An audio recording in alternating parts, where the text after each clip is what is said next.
Alright, what's up everybody? So today's video is going to be a little bit different from like my traditional style videos. Obviously you guys know what I'm talking about by the title and thumbnail of the video already, but I compiled a little list of the things that they could add into Overwatch to just make the game a little bit better. Just my personal ideas on how to change things up a little bit and spice up the game, or just introduce like a different dynamic and a whole other reason to play. And I'm also aware that this is like a relatively old game. All their focus is into Overwatch 2, but I just think going forward after Overwatch 2 drops and stuff, them adding this into Overwatch 1 I think would be just a good idea. So yeah, without further ado, we're just gonna get straight into it.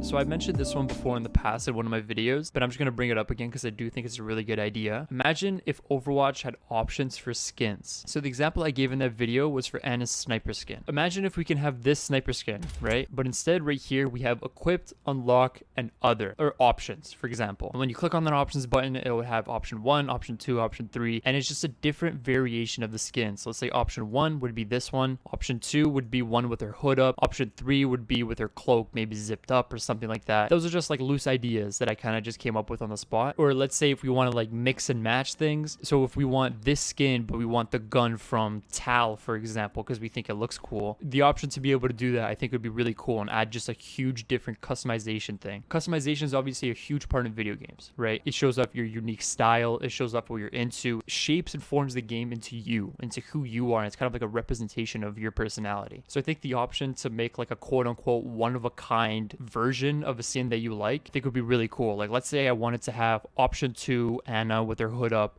and I wanted to have the gun from this skin. Imagine if you go in game, you see the enemy Ana has the same skin as you, but she has a different gun, or she's wearing a different option that looks cool. Let's say Cabana, for example, right? Let's say option 2 for Cabana, she has her hat off, but she keeps the sunglasses, right? Just like little things like that, I think that the design team could do to kind of just personalize the skin more. Instead of everybody who has a skin, it's just a carbon copy of one another. I think League of Legends has like the chroma in their skins. It's the same skin, but it just has like different variations of colors. Overwatch basically already has that with the blue skins, but imagine if we can have Ana Sniper, but we have like a different colorway. Like there's like color 1, color 2. Color 1 would be like this, and color 2 would be the black, and then the tan would be on the trimming. It gives people a reason to want to unlock these skins.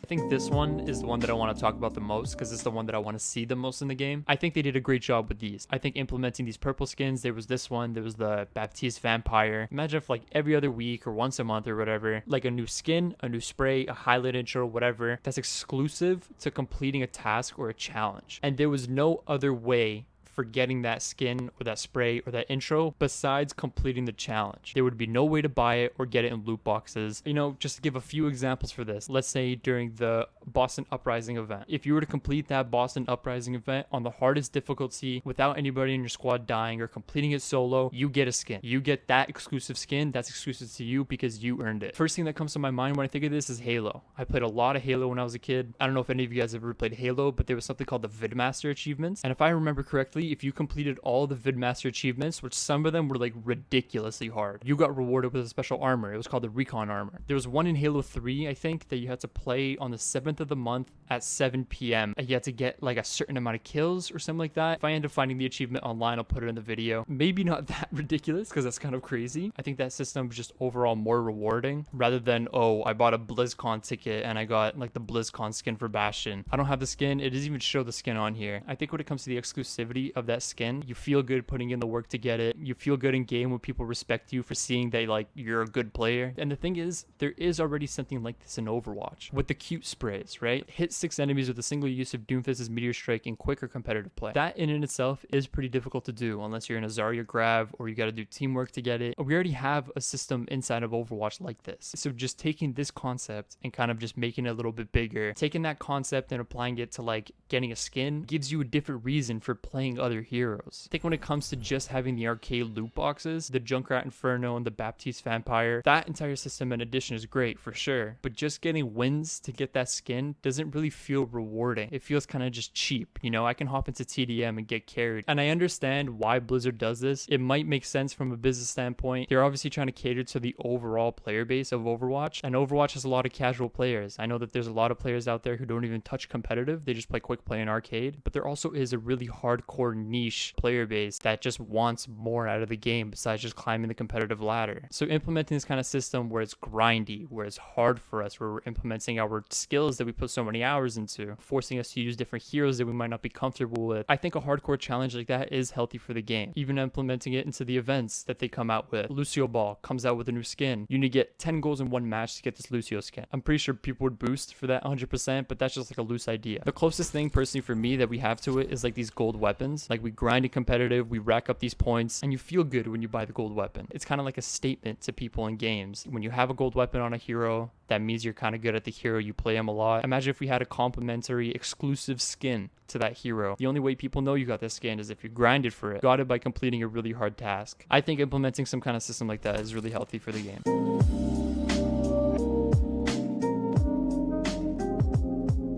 Blizzard adding the addition of the workshop was one of the biggest updates they've ever had to the game, so why not implement and show off some of the best workshop game modes in the client? I'm going to use Halo again as an example. Halo, when you went into the Forge mode or you went to the community listing, there was a community listing inside of Halo. You can see the top picks and the most favorited maps of the week, the most downloaded maps, the most played on maps. Blizzard has this data already. They can just take the amount of people using a single code. They could just make like a little community favorites, community favorite workshop tab. It'll bring more people onto those codes, and the people who made those workshop game modes can get more recognition. It just brings people to the good games. All we have right here is just random games, right? Which is all fine. AIM Arena 3.0, I can go into gun game, but people don't really know what the good game modes are. If we had some sort of community listing tab right here, and then the top picks of the week or the most favorite of the week, a more filtered system, people can find those good game modes to play with their friends. It would inspire people who sit hours on the workshop to make these game modes, to make more great game modes for the player base. There already is a filter system implemented. Imagine if right here we had something called top picks of the week that we could just go through and see the top picks, the most favorited, what people are playing, what codes are being used the most. I think this one's just a no-brainer, and Blizzard definitely has the data just to implement something like this. Those are all the points that I have for Overwatch 1 specifically. I want to make another one of these videos for Overwatch 2, ideas and concepts that they can implement into Overwatch 2 that I think would be really interesting. I know Overwatch 2 is like the main focus for them right now, so maybe all of these could be implemented into Overwatch 2. As you guys can tell, I really love this game and I'm passionate about it. I just want to see it go great places and do great things, and just tweaking some things a little bit and adding more systems and customization and more rewarding challenges for the player base I think is really healthy. Catering to casual players, catering to hardcore players. Customization is already a huge part of Overwatch. Why not just take it to the next step? Look for the things I want to see in Overwatch 2 video coming in the near future. If you guys want to leave any more ideas or your opinions in the comments, feel free to do so. But yeah, that's the end of the video, and I'll talk to you guys later. Peace.